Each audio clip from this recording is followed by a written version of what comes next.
In today's video, a forgotten Celtic man is turning into the next McCarthy nightmare. Rangers linked with a £15,000 a week boy and McCoist having none of it. Luke Armstrong wants back to Motherwell.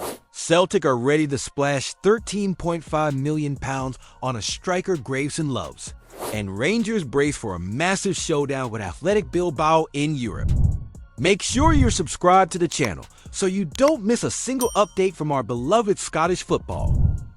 Right then, let's talk about Luke Armstrong, the big man up top who swapped the English lower leagues for a taste of life in the Scottish Premiership. And he's not exactly hiding his feelings about it. The lads made it clear he'd love to stay at Motherwell. No faffing about, no vague cliches, just straight up honest. But as always in football, love ain't always enough, is it?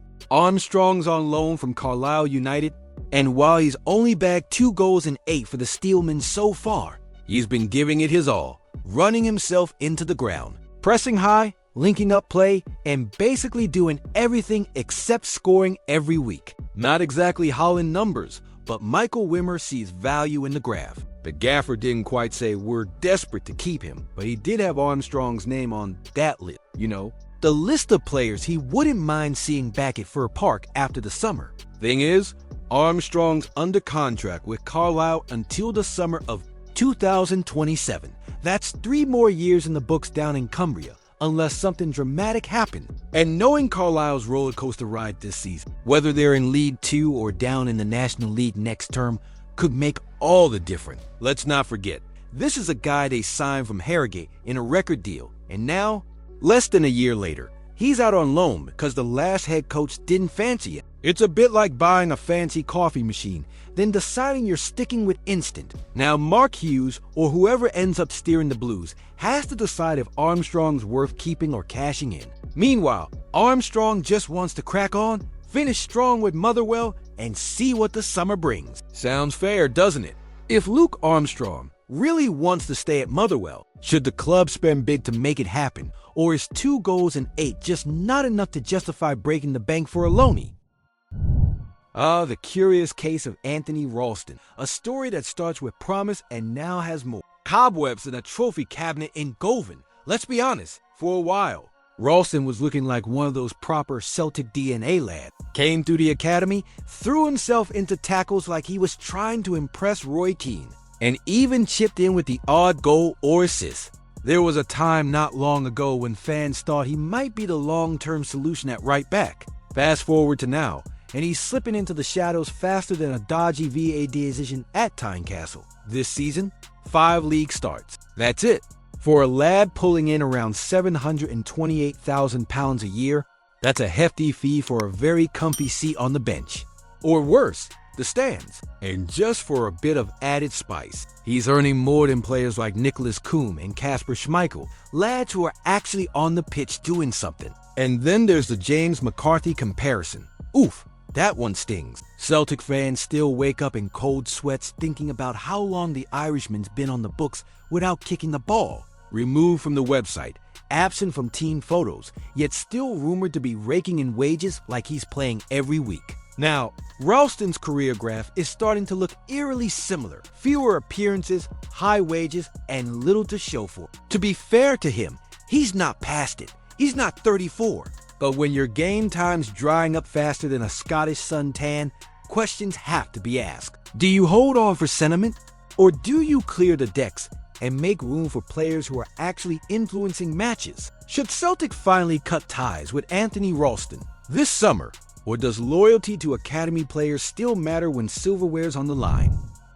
Right then, strap in, because things are getting proper spicy at Ibrox. This Thursday night, Rangers, bless him, are in the midst of their worst ever run of home form. 5 straight losses on the bounce in Govan, something that's never happened before. Hibs were the latest to waltz in and nick a 2-0 win, joining a very unwelcome guest list that includes Queen's Park, St. Mirren, Motherwell, and Fenerbahce.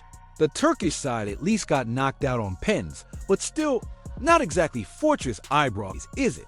Now, it's Athletic Bilbao who come knocking in the Europa League quarterfinals. And make no mistake, this is a step up. The Basque outfit are 4th in La Liga. They dumped Roma out in the last round. and they're bringing some serious firepower with the Williams brothers and Sanset, combining for over 50 goal involvements this season. Yikes. Barry Ferguson's the man in the hot seat. Interim or not, this is a big night for the former midfield pitbull. He'll be without John Souter and Mohamed Diomandi, both suspended. And he's got 4 others walking a tightrope, with one booking away from a ban. Not ideal when you're facing a side that likes to zip the ball about and hit you where it hurts. But there's hope. Rangers have saved their best stuff for Europe this season, haven't they? Wins over Nice and Malmo, decent results against Spurs and Olympiacos. It's almost like they enjoy playing continental football more than the weekly grind in Scotland. The crowd will be up for it, the lights will be on, and Ibrox does know how to shake when it matters. The question is, can they flip the script, right? If you're tuning in, here's how to watch. Channel TNT Sports 2. Coverage starts at 7 p.m. UK time, 8 p.m. Thursday the 10th of April, live stream. Available via the Discovery Plus app and website for subscribers. And now, let's stir the pot a bit. Rangers are in the quarterfinals of a major European competition, while also enduring their worst ever home form. So here's the real question for you to answer in the comments. Is Europe saving Rangers' season? Or is this run just papering over the cracks of a squad that's badly underperforming at home? Now here's a proper Scottish football storm. In a teacup, and Ally McCoist just gone and lobbed in a full tea bag for good measure. So the rumor mill's doing somersaults after whispers emerged linking Greg Taylor. Yes, that Greg Taylor of Celtic with a move across the Glasgow divide to Rangers. A lad who spent 5 years bombing up and down the left flank in green and white, now being tipped for a stroll into Ibrox? You be forgiven for thinking April Fools came late. Michael Stewart's floated the idea, pointing out that Taylor's £15,000 per week deal is running down. And that maybe, just maybe, a switch could be on the cards. Ally McCoist, being Ally McCoist, didn't mince his words. Madness, he called it. Not because Taylor isn't good enough. In fact, McCoist reckons he could easily do a job in the Rangers 11, but simply because they've already got 2 left-backs in Ritvan Yilmaz and Jeft. And let's be honest, when you've got more left-backs than home wins in April, it's probably best to look elsewhere. Still, there's a strange sense of deja vu here. McCoist even name-checked Wee Mo, the infamous Mo Johnston saga, to point out that nothing shocks him anymore. We've seen the likes of Kenny Miller and Alfie Kahn make the leap. And while Taylor's potential move wouldn't hit those same nuclear levels, it would still raise every eyebrow in the city. Greg Taylor's numbers aren't too shabby either. Over 200 games, 9 goals, 32 assists, and 10 trophies with Celtic. The guy's no mug. But he's also not exactly setting Parkhead alight this season, and with Celtic fans already growing a bit restless over his recent dip in form, maybe they wouldn't be chaining him to the gates if he fancied a cheeky switch. Now, with the 49ers enterprises sniffing around Rangers and ready to splash what could be over £20 million in the summer, the Ibrox faithful are dreaming of bigger fish. Greg Taylor, bless him, might not quite be the blockbuster name they had in mind, and given the need to strengthen in key areas, spending wages on a third left back, that might just be, as McCoy said, madness. Would signing a Celtic player, especially someone like Greg Taylor, be a sign that Rangers are getting ruthless, or just a desperate move that shows the recruitment team's lost the plot?